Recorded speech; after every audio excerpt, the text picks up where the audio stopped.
My daughters hadn't visited since the divorce, and I rolled into the Veterans Day ceremony alone, my medals catching the morning sun. I was used to the pitying glances, the whispered doubts, but nothing prepared me for the two military police officers storming toward me.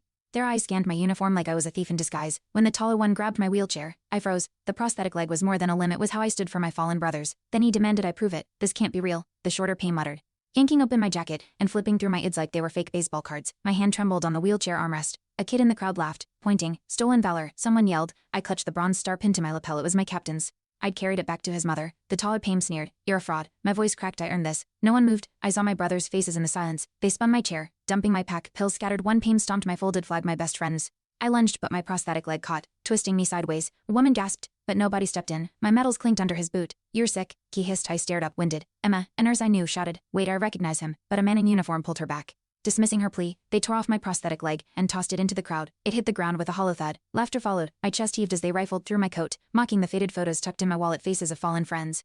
One held up my discharge paper and ripped it in half. This proves nothing, he said. My mouth opened, but no words came. My war wasn't over, it never ended. Someone finally intervened. Mark, the event organizer. Hey, what's going on here? He barked. The PEMS flashed badges, saying I was impersonating a veteran. Mark hesitated. You sure? He asked, glancing at my dog tags on the pavement. The taller Payne smirked. He's just playing dress up. I clenched my fists, ashamed. Mark stepped back. Sorry, sir, he whispered. My heart sank. He was my red herring.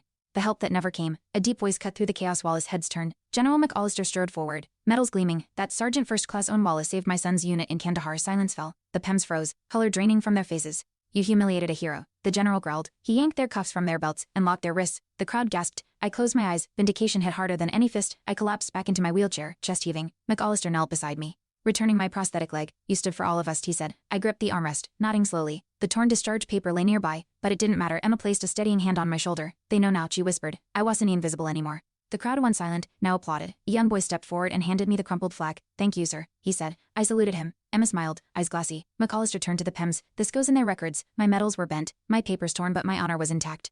And my brothers, they'd have been proud. Thanks for watching. Hit subscribe to check out more stories on my channel.